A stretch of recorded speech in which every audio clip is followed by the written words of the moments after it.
Yes, we're back with another episode, another rider. Today we have Sammy and, do you have a guy? Sunny.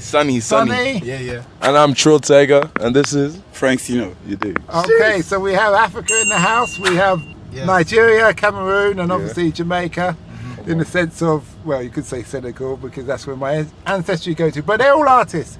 We've got a singer, rapper, designer, and a filmmaker. So we'll start off the filmmaker. Furthermore, how did all you guys meet? Just through life and that. I met Tego when we were like 16, 17. I was doing vlogs and music videos. He was already making music. And then we had a friend, we ended up shooting a music video and just, What's the music video called? It's called Bands. Bands. The video that we did that came out was called Bands. Was it Afro Nah, beats? it's trap. It was trap. It was actually like a cover of Comethazine song. Yeah.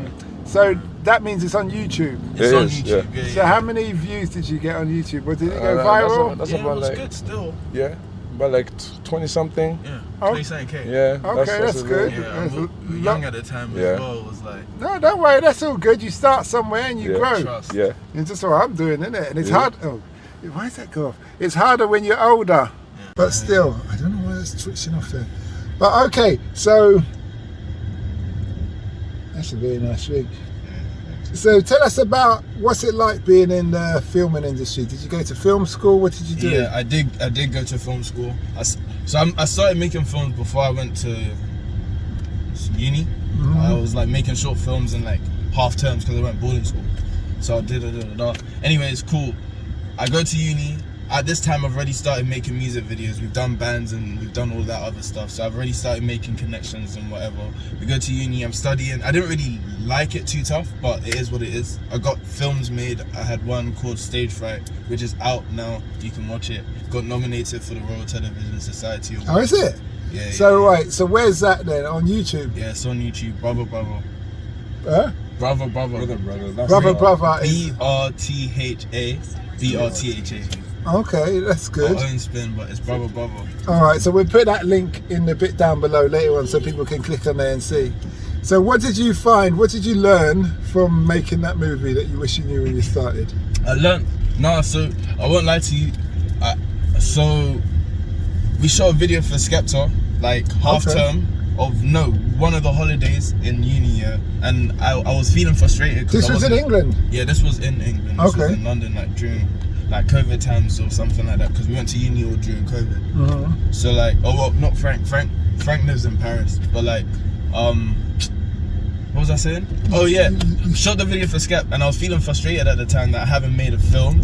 So I got back to uni and I was like, no, I have to do it. And then it was just that learning experience. That was like the first film I made wasn't Stage Fright. That was like the third film I had made in uni, and like it was my final project. It was a personal piece, and I learned a lot, like how to make films, be on set, 180-degree angles and stuff, and like not crossing the line, all the like film nerdy stuff, like. So it was good for that. But at the same time, I had to, like, as I said, like during the half terms, during the holidays, come down to London and even like miss lectures sometimes and work with the guys, like link up with Tego, link up with my guys, and like get to cracking and build up for Brother as well. The course you were doing in uni, what was that? Film production, yeah. So you're not, so in essence, even though you're missing uni, you're actually delving into the real thing. Yeah, for sure. So it's worth missing, as long as you get some form of grade. Yeah. Like, because you're going to need to, the overall thing is you're making a movie. Exactly. And that's what your aim is. I went to uni, I made a short film, I got nominated for awards, I got my degree, I got like, I got like an BSc or Bachelor of Science. Not even that. I got the annual creative prize from the uni as well. Okay. Do you know what I mean? So it did what it needed to do. It brought me connections. I shot some shit for Channel 4 through that. So, okay. So the guy in with all the gold teeth. Jeez. Remind me, what is it you do? I'm a rapper. So you was on this film rapping, were you? Yes, he's in it. He's in it. I am in the film. But I wasn't even rapping. I was the promoter. Yeah, exactly. I was the promoter. Okay, so how what was it like promoting the film? What did you do? Oh no, not he was promoting. He acted in the film as a promoter. The promoter in the film. Yeah. Okay. And was that your first film? Yeah, my first appearance. Very cool stuff. Was you nervous? No. All the confidence in the world. Yeah. No! What do you mean? Confidence? Never heard of the word. Trust. Okay, so you're the director. Yeah. Okay, so how was his acting ability then? Oh, do you want the truth or the? I need the criticism. Come on, constructive criticism. No, like- Remember, said in love. No, Taker was good still. He was good.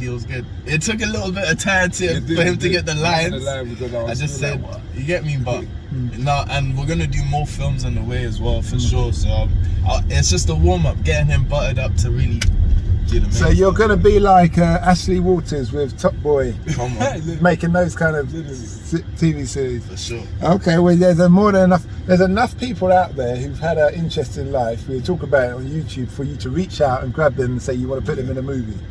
Yeah, and you know, especially with all the knife crime and the oil shoots nowadays, there's enough stories. So the guy behind me, he seems very quiet. Look, he's happy. He's happy. No, I'm more active at night. More active than that. So what do you do then, my friend? So I'm Frank Sino. I'm a designer from Paris. From I have Paris? a brand called Hell to Paradise. It's called what? Hell to Paradise. Hell to Paradise. Exactly. Okay, oh that's it. So you got your own website? No, my website is closed actually because I have no more stock. So whenever I have nothing to sell, I close the website. Really? Exactly. No, you can't do that. No, you just put on there. We still take orders are in the I pipeline. don't do pre-orders. Why I'm not? against that. No, you just tell them. You let them know straight up. There's a 28-day waiting period. No. Like, Because listen, man, you're throwing business away. I used to have my own businesses. It creates demand. I have my own strategy. Yeah, but it's still a demand because what you're doing, you're allowing people to leave their interest. So they say you can leave your email and state what you want, and then you can see what they're on They have demand the for. email But if because, it's easily nowadays we have accessible. Instagram, you know, and Instagram helps a lot. So Yeah, shoot. if So I someone know really wants to you're trying to do contact what you or wants to Supreme have that does. Product, you can contact me through Instagram. Okay. Well, how long have you been doing this clothing line Like for? 7 years now. I'll say it's working for you then. I'm trying to. You're trying to. Well, if you've been doing it for 7 years, and you I've live been in doing Paris, it for 7 years, but I haven't been making money out of it for 7 years. you haven't. No, not for 7 years. Maybe that's when you shut the website. No. And obviously I don't only do that, you know, I organize parties. Parties, is I it? do styling for some rappers as well. Okay. So what made it, and this goes to all of you, the profession that you're in and what you do, what was the catalyst that made you realise this is for you, this is what you want to do? For me, I would say it's my way of dressing. Like most of the time, I've been like, people are asking me like, yo, where did you get this from? Where did you get this from? And I always been modifying myself, so I'll get a pair of pants from, let's say, H&M when I was younger. I'll cut it and style it in a different way. So at a point, I was like, okay, I can do the same for you. And then I started doing clothes, custom clothes for people. Until I created my own brand. I started, So that means you know how to like use a sewing machine and all these I things. know how to draw, look for the fabrics, find the right pattern guy and the right production company. Oh, and then you just go to someone to make this for you. I do to many different people because the pattern guy is a different guy that does the sewing, and a different guy that does the production. Because you need to have the right sample before going to the production. And before having the right sample, you have like 2, 3, 4 samples you do before. Where do you get your inspiration from? In the street. From the street. But street fashion's always changing, so you're just keeping up with whatever you see. Whatever I see and whatever I had in mind, also from my background, from my African roots. Oh, so you always put your African flavour to it. Exactly. For example, my last collection is fully inspired by Fela Kuti. Philip, I won't pretend to know who he is, but That's the goat. Huh? Do your That- research. that's the goat. The guy that created the Afrobeat, invented the Afrobeat actually. Afrobeat. Yeah. Okay, that's interesting. All He's right. the first to do like First the ever. shows in the stadiums for free. Oh, for free. And he was actually political, like he's a black activist actually. He was really investing himself in like against corruption in Africa.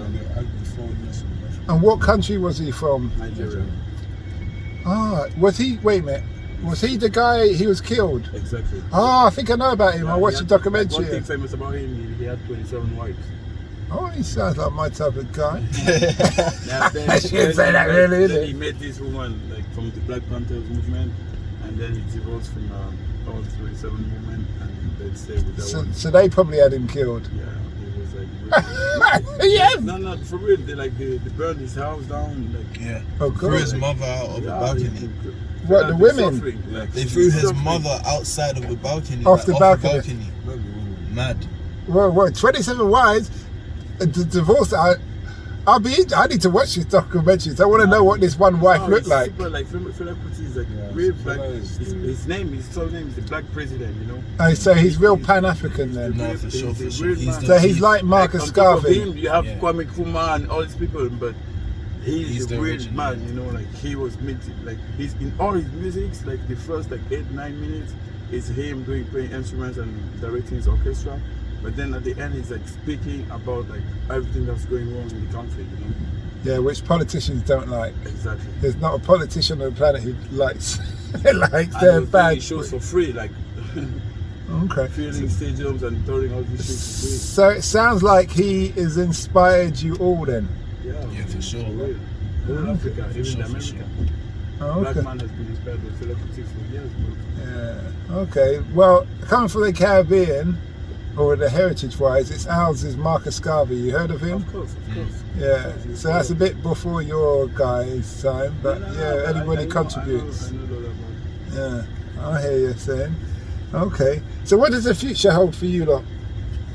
Impossible. I'm very well. Thank you. Everything and beyond. It's literally only the start, like, and we've done only the start. We're going more places, traveling. Hopefully you'll be playing the radio and you hear it, do you know what I mean? Like, Where do you travel to? Where have you...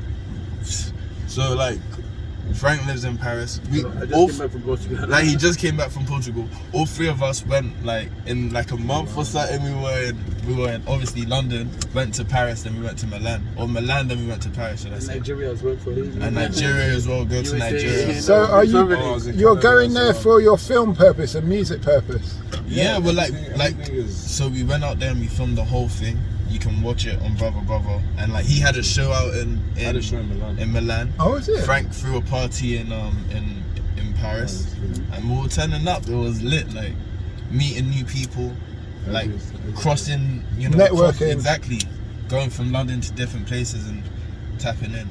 Okay, so you lot must be doing very well, but on the basis that that's all a cost. We're trying. Yeah, do you know so what I mean? your costs It's are not getting easy, covered. We're trying. I take it none of you got kids. No. You got girlfriends? No. That's crazy still. Okay. That's so crazy. Who said girlfriends? Okay.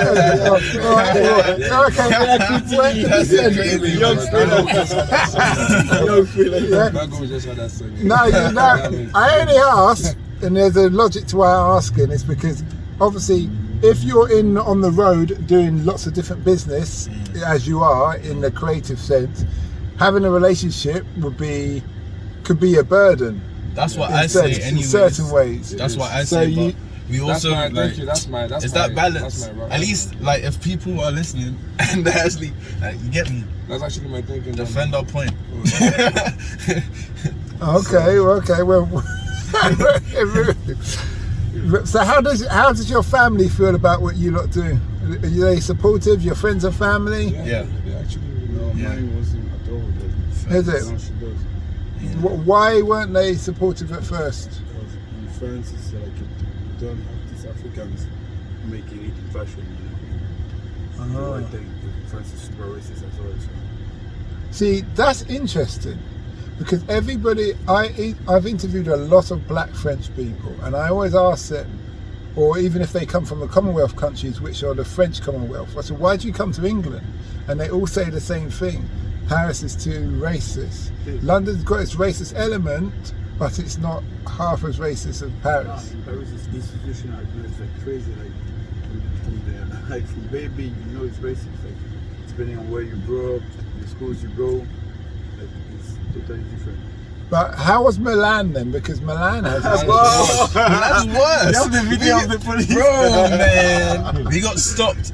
We came out. We just wanted to get food. We just wanted to get some good chow. We were hungry. As soon as we step out of the station, we're walking. 4 like military guys with guns stop us and they're like, "Where's your passport?" I'm like, "What do you mean, where's our passport? It's in our hotel. Like, we just came to get some food." Guys going, yeah, you need your passport, blah, blah, blah, blah. Frank's gone nuts on them now. He's like, nah, this is racist. This is da-da-da-da-da-da. Taker's doing the same thing. I'm being calm, so I'm talking to the guy. And there's only one that speaks English. There's 4 of them. There's like 15, man. No, wait. It starts at 4. Then, all of a sudden, 10 more come. So now they form the circle around us. Crazy. All of them have guns. And like, Frank's still going, nah. And I'm like, bro, please. So they call our hotel, they do all of that, and then finally they let us go. We were there for like 45 minutes in the middle of this, like, it's like, imagine you walk out of Oxford Circus and 4 guys with straps like stop you, and then 10 of them now come and you're in a circle, and they're asking you for your passport. Oh, guns, everything. It's not like, bro. But you know what the funny thing is? Big guns. I'm not disputing your experience at all, but I will say this. I used to live in Kenya, and I got stopped by their security and they want to see my passport. Man. And all I do is show them my passport. Because the time it takes me to argue with them and prolong time, I'm losing time on my holiday or earning money or doing whatever I'm doing. So what I'm saying is sometimes you know how someone stays. I know if I lie down with Spanish fleas or with Spanish dogs, I can come up with Spanish fleas.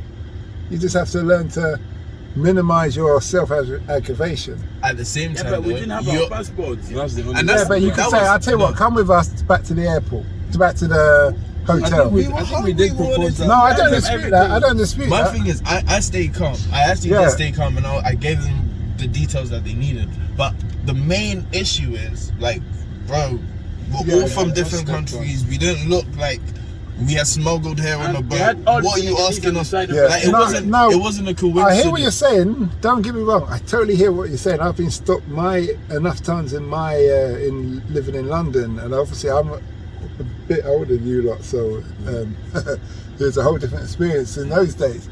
But my point is, it's just once you give them what they want very quickly, then there's nothing really they can do apart from except wasting your time, and that's what they wanted that day, you know? Yeah, but no, I hear what you're saying, but that's how I used to end up playing the game.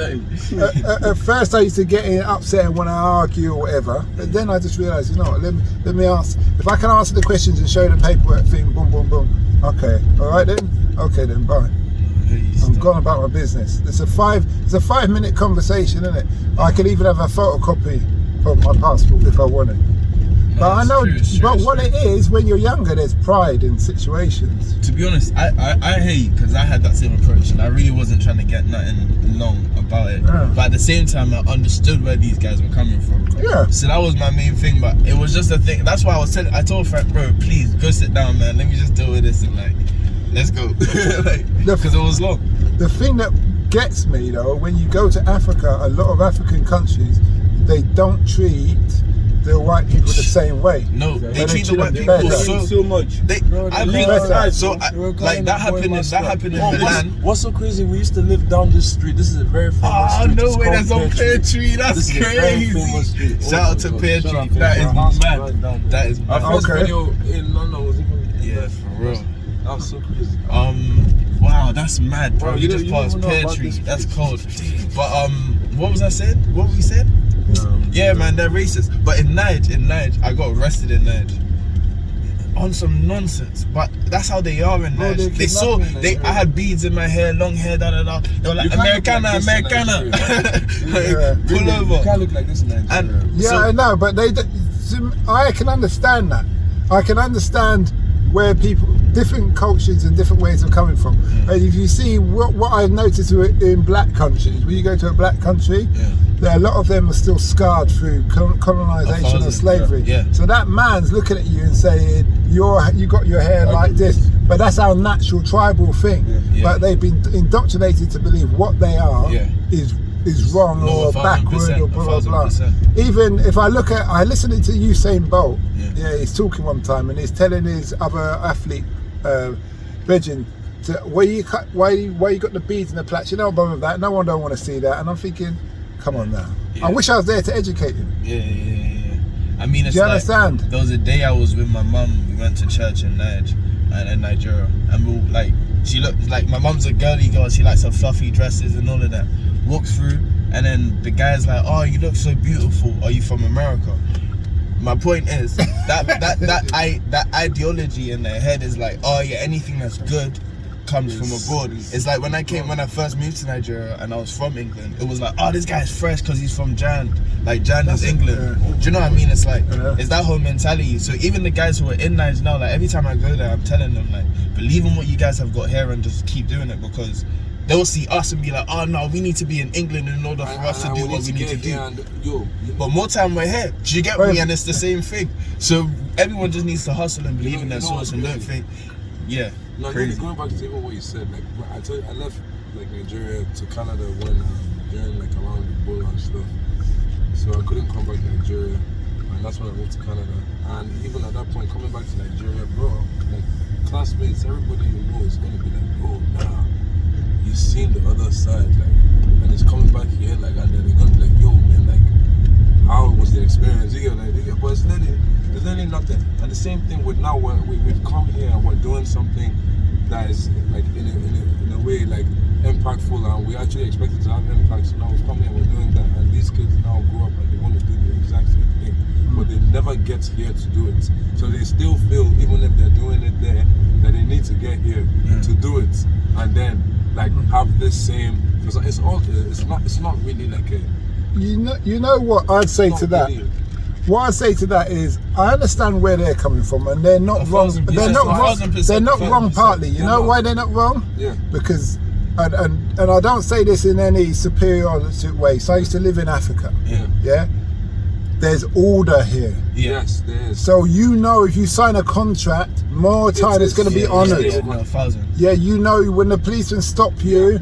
Even though he's maybe discrimination on certain cases, he's not trying to get money from you. There's order. So they're looking at, well, I can do this, I can do that, I can express my talents, but my countrymen will hold me back. No, it's true. And they won't pay me properly. And all these other dramas. It's true. I studied brain gain. This is really it. Like, so now, me, you, him, I'm not in Nigeria right now. But we are still even going back and doing stuff for Nigeria. This is something that is not even being done by our elders or really no one is really going back with all the knowledge they gain from outside and really just coming back. But people are ready to leave and never come back. You know what though? I understand what you're saying there. I just interviewed a guy from Ghana, and he's on the investment team. So they're coming to England to mix with diaspora and talk to the people who are invested in Ghana and making it easier for them and things like that. But at the same time, I'll tell you a brief story. This woman was born here, but she found out she got a lot of brothers and sisters in Nigeria. She's Nigerian. She's gone back to Nigeria. She's gone to the bank. Yeah, she's staying with her family. She's gone to the bank. When she comes out of the bank, she got a backpack on.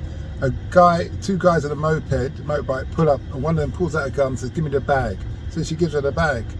Yeah, then when next day she goes home, she didn't really say anything to her family.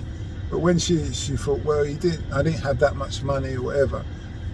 The next morning she wakes up, she sees that same bag on her brother's dressing table. Whoa. She just packed her stuff and went straight to the airport and left. She said, I'm never going back there. Now I've got loads of stories like that coming from Nigeria. And how people send money back and blah, blah. Now, I've heard people do that, whether in the Caribbean, they send money back to build a house, their sibling doesn't build it, no house, all those kind of things. Politics, bro. But there's also a certain element of naivety. Because I said to the guy from Ghana, he had that same situation happen with the house. He bought 2 pieces of land. He used to be in the military, British military. So he thought, I'll buy some land in Ghana, go back and build a house. And his uncle took one of the plots of land, put it in his name, and the other one put it in the nephew's name. Not even in the... No. So it was, when I say it's a nephew, so one was in his name, the guy from Ghana, the uncle kept the other plot. But he had built a big house on that plot, but his plot was, the man's plot was just bare. So there was an argument and all that thing. And then the man sold the house and went to live in Switzerland. Crazy. And took the money. Didn't even say, and he apologised, but he's still, you done what you done, so you're not really sorry. It's crazy. Now my thing was, I said to the man, let me ask you something. When he bought the land, where was the documentation? Yeah. He said, well, he sent me one. I said, yeah, but it's 2 plots of land. Yeah, you have to. So you need to have 2 plots. You have to grid, 8-figure grid, showing your dimensions of your plots. Where's the documentation? Oh, well, he just sent me one. I said, well, it's your own fault. Because he's not, if he's sending you the paperwork, you're waiting years later to go there. So there's an element of naivety where you're just assuming. Just because we're blood doesn't mean you're going to behave yourself. You can't expect that from every Thank you. People are people. You don't know what situation he's got himself in. He could be a crackhead for you, though. Yes. Do you see what I mean? You talk to him on the phone, he manages to hold himself together for the conversation, and he's doing his own thing. That doesn't mean to say the uncle's not wrong, but you've also got to look at that self-accountability. What am I doing that don't make sense? Do you see what I'm saying in that respect? True. And stuff? But yeah, I hear you. And that was also my thing is, when you lot go to Milan, you know you're going to a racist country. When you go to Paris, you know you're in a racist country. So why are you kicking off? It doesn't make sense. Yeah. Just, you know. No, because they got more entertained by it. And that was my point. But, like, they were actually just laughing. Yeah. So, and I was like, so my thing is just give them their paperwork and then go about your business. Yeah, man. It's so much easier because you're only there for a period of time and you don't know who's seeing you on the street. So if some agent or somebody who's got in your music and entertainment industry sees you and thinks, nah, I don't really want to do things with them, do you see what I mean? But your details, yeah? Your Instagram and email and stuff. Yeah. Do you see what I'm saying? Yeah. So to me, that's all I'm saying there. Just that's all I'm saying is you got to think like that. Yeah. But I'm not here to try and school anyone. I'm just sharing my experience growing up in England and dealing with different things like that. But it's good what you're doing. It's good what you're doing. No, we're trying, and hopefully, guys watch this and they'll be like, bro, that's da da da. Do you know what I mean? Yeah. I hear you. But you know what also I'll say, and what I noticed from you guys, is that because of the time you spent in Nigeria and Cameroon, and I said this to you, the appearance, you give off more of a vibe of an African vibe than you do a Western. And I don't say it in a belittling way. What I'm saying is you're ambitious. You've got a drive. You don't see any limitations. Yeah. Do you understand? Which is different from people who've been brought up here. Do you see what I'm saying? No, and you can tell there's a difference because the young who brought up here, they may go into corporate, but they see it as a struggle, or they may do crime. Yeah.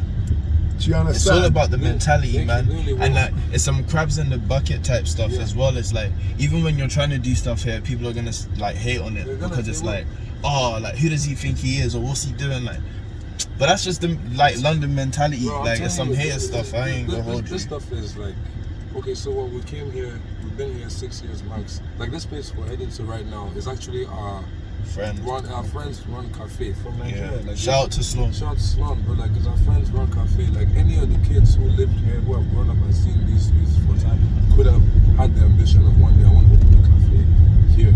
But nah, that's not the case. But it's more of like an in you type drive thing. We all know each other. We know this stuff. We need to now. What we are trying to do as individuals, me, him, is haul in this new era of like I couldn't even really explain it, but we're trying to haul in this new era of this not even a go get it thing, but follow your dreams, man. Yeah, it is. It's like that's all of us. Okay. Alright, is that anything? Yeah, go on. Yeah, so like I said, we're going to a very crazy. Like anybody could have opened a cafe here. Anybody could have done it, but nobody. You don't even think of these things, and it's not like they don't have the capacity or none of that. But like the drive is just different coming from where we're coming from. Like the foreign land, we're not going to waste this. I've always seen myself as a satellite. As soon as I left Nigeria, I seen myself as a satellite, not for me, for nearly every other person who wouldn't think that they can do what they already doing. they literally already exist in their real life stories. Yeah, man. So my full name is Trill Tiger, and the Trill in that it means true in living life. Tell. And it stands for authenticity, and wherever you are, you're just as trill as you can be. You're true in living life. I've lived in 4 different countries. Any of those places could have changed. My accent could have changed when I lived in Canada, or I could have had an Irish accent, or I could have had a UK accent. Really, I've lived in 4 different places, but the matter of the fact is, I've always known my grounds, and wherever I take myself, however many places I travel to, I'm not going to lose myself. And I know this one path, and this one, you get what I mean? I have this one, wherever this path is, that anyone else may be facing, like it's to stay so true to it that becomes your reality. That is it. So that's really my goal. I'm sure it's your goal as well. Like we're trying to really bring in this thing. As far as we're concerned, we're living in what we wanted to do. It's more of like, like so many kids literally will come to us and be like, bro, I watch your stuff. I'm trying to make my own videos. Bro, if you get up and make your own videos from today, that is your life. I have to jump into your world and be like, yeah, your world is cool. Like I made you jump into my world, nigga, and I'm in your world, type thing. Like, have you thought about making a video of behind the scenes of how you make your videos? Come on, shout out to Slime Time. So this is Slap time! This is where we've created. I've been documenting it. I've been documenting like our whole, like all of us, our come up and like us grinding, our living, like lifestyle, everything for the last like 3 years, and I'm going to continue to do it. So it's become like a thing that like people have watched. It's on YouTube as well if you want to watch it. The 3rd one's coming soon. We're gonna do like a screening for it as well, and an after party. But so Slime Time. Yeah, I know. It's me, it's Tager, it's all the guys in Brother, and that includes Sloan. So Sloan, for example, is my boy. My friend, come on now. Come on. Sloan is like we're all together in this thing, and like for example, Sloan is an artist who came from Niger, moved to England, and now he designed the last Brit Awards. Oh, is it? Yeah, exactly. Do you know what I mean? It's like, and that whole like behind the scene and how we were living, and that's why Peartree is so crazy, because it's on Slime Time, and I documented that whole time in Peartree. So it's kind of like it's mad that we even just crazy. But anyway, gents, we're come to the end of the journey. Yeah, man. I really appreciate this interview. Same. I know he's waking up this one. I'm sleeping. Okay, and I wish you well. And to listeners out there, don't forget to like and subscribe and follow. And also check out their links there in the bottom of the platform, in the bottom of the Boy Fits, YouTube channel. You dig? Check us out. At Bobo's. Brother. And you should come Bobo's for a little nice coffee. Okay. We hope that episode enhanced your life. We post an interview every day as well as vlogging on our social media channels. Don't forget to subscribe to get our latest episode.